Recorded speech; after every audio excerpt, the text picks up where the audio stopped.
Hi mate, welcome back to Deliverator。話說呢兩日最開心嘅事就係 Old Lady 終於復活。架 Old Lady 都買咗有成2個月啦。咁初初試車嘅時候呢，就覺得架車都幾精神啦，同埋架車身夠高啊。咁送外賣嘅時候呢，方便上落車。點知揸咗個零禮拜之後就開始出問題啦，成日窒油啦，個 engine 燈又着啦，咁唯有送翻車行跟佢啦。但係最終跟咗成3次呢，都係唔掂嘅。每次跟完之後呢，就正常翻1-2日之後又出事。咁我都相信車行個老細冇 hea 我嘅，因為佢都幫我換咗全新嘅電池啦，換咗點火 coil 啦。但係始終呢，都冇辦法順利解決到個問題嘅。咁期間我都開始急病亂投醫啦，自己都着手換咗唔少嘢。搞完一餐之後唔掂呢，再揾師傅幫手跟佢咯。我揾過大概3-4檔唔同嘅師傅啦，包括有專門維修 Fiat 嘅呢個車房啦，屋企附近嗰啲車房仔啦，同埋揾過上門維修嗰啲師傅添嘅。咁清一色都係話個氣缸有問題啦。咁我呢，就自己換咗全套嘅火嘴、油泵啦，連個師傅都話我好嘢，油泵都識換啊！仲有呢個上網學咗好多唔同嘅汽車知識添嘅，但係呢，最終都係搞唔掂。咁正當我萬念俱灰嘅時候呢，琴日呢，我就打開個車頭蓋，咁啊拍咗2下嗰個 ECU 啊，點知架車竟然正常翻，但係揸咗一陣呢，個問題又翻咗嚟啦。跟住我就索性成個 ECU 個頭甩咗佢，然後清潔下啦，然後再插翻上去，點知呢，我真係好想喺呢度同幫我整個車嘅車房佬講聲。做咩望住我？即係當我垃圾？唔係，唔好誤會，我唔係針對你，我係話在座咁多位都係垃圾。咁其實講下笑啫，我估其實呢，佢哋都幾難估到，竟然係呢個插頭出現咗問題。咁無論如何啦，起碼 Old Lady 終於都可以復出啦。我本身諗住呢，如果再唔掂呢，真係換車噶啦。好啦，入翻正題啦。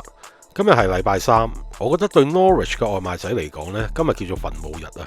基本上我做到依家為止呢，我都未試過禮拜3係好勁嘅，特別朝頭早啊，基本上都係等單嘅時間多啲。但係作為一個專業嘅外賣仔呢，邊度有單呢，邊度就會有我身影。同時今日我哋都係雙 app 齊開啦 ，Deliveroo 同埋 Uber Eats 有咩 app 都開晒佢啦。話口未完呢 Uber Eats 咧就俾咗張 Asda 嘅送貨單我哋啦。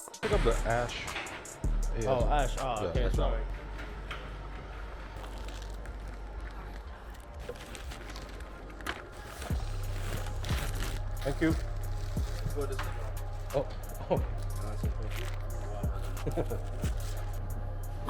攞齊嘢就準備出發啦，但係經過麥當勞嘅時候呢 Uber Eats 又彈咗一張追加嘅 order 出嚟喎，咁我哋當然接咗佢啦。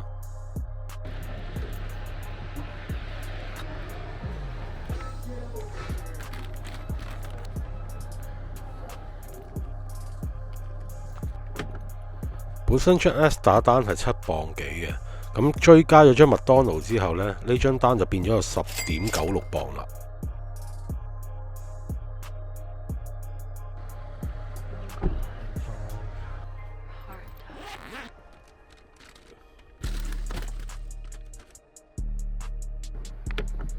跟住我哋就要送埋嗰張 Asda 啦，咁個距離大概有6.39 miles 嘅。咁始終去到禮拜3呢啲咁嘅時段呢，真係冇得揀噶啦。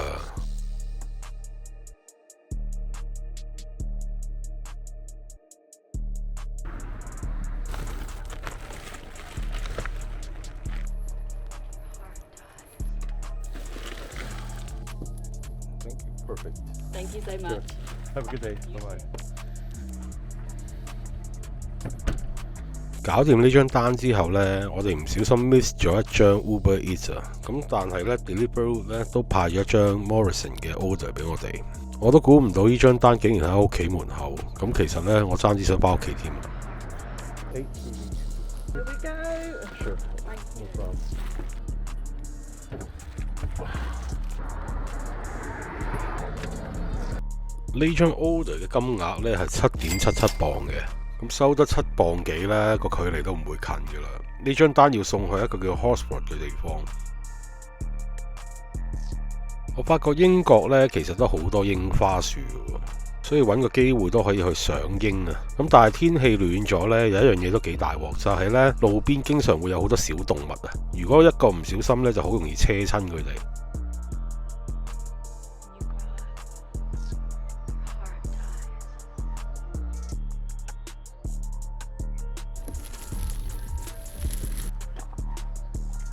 Thank you. Have a good day. Bye Oh, thank you very much. No problem.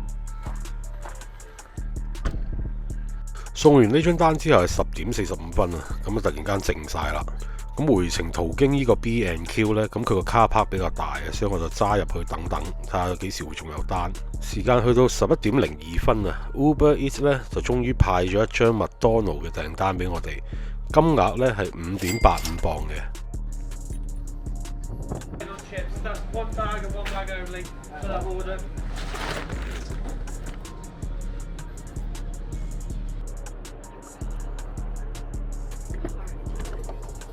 攞完張單就極速揸去個客嗰度啦。咁當我就嚟到個客嗰度嘅時候呢 Deliveroo 都彈咗一張 order 俾我哋喎，都係一張麥當勞嘅訂單嚟嘅。如果比著平時呢，我就好少會喺未完成一個 order 之前呢就跨平台接 order 嘅。但係呢，今日咁靜呢，就有理冇理接咗佢先啦。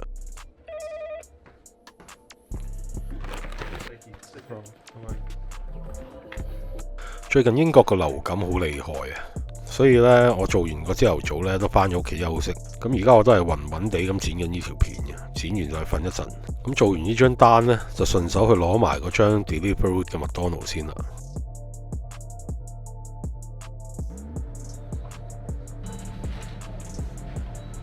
Thank you. Thank you very much.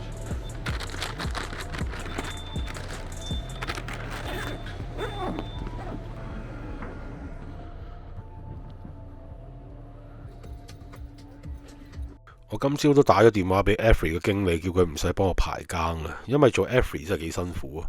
如果有興趣了解下 Every 嘅送貨經歷呢，可以睇下我上一條嘅影片。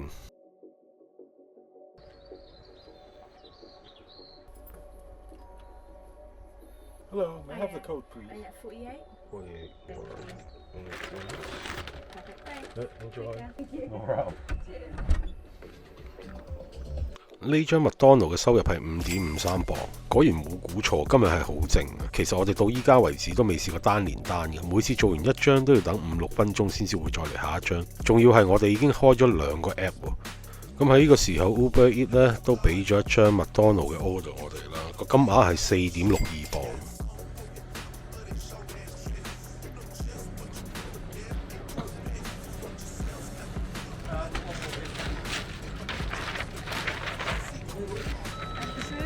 Thank you.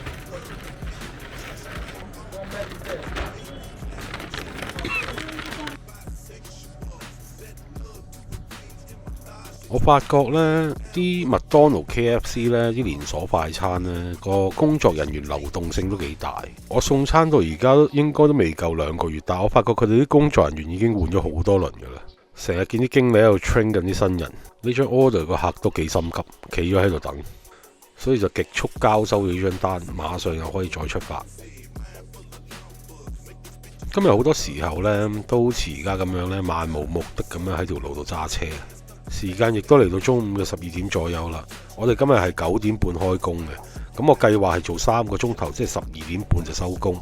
咁所以嚟緊呢，我哋接多一個 order 呢，咁我哋做完就收工啦。咁呢個時候呢 Uber Eats 呢就俾埋最後一個 order 我哋啦。金額呢係6.97磅一張 Morrison 嘅 order。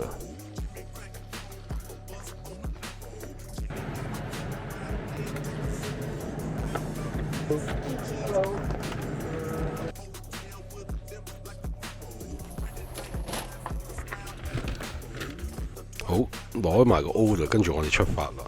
今日呢 Uber Eats 呢一共俾咗5個 order 我哋嘅，收益係28.4磅。而 Deliveroo 呢就2個 orders， 收益係13.3磅嘅。咁最終上半場呢，我哋嘅收入係41.7磅嘅，用時一共係3個鐘頭啦。咁如果以禮拜3嚟講，都算係咁噶啦。咁擺低咗最尾個單之後呢，我就收咗工啦。咁然後呢，我就決定翻屋企休一休先。如果晏晝休息完之後覺得個狀態 OK， 夜晚可能都會繼續送嘅。咁喺剪呢條片嘅時候呢，係晏晝嚟嘅，我發覺個狀態唔係太 OK 啊，所以今晚應該係會取消呢個送貨嘅行程。咁喺度都希望大家好好地保重身體啦。如果唔係病咗呢，都真係幾辛苦。今日條片就分享到呢度啦。如果中意我個 channel，請你 subscribe 我啦。I will be back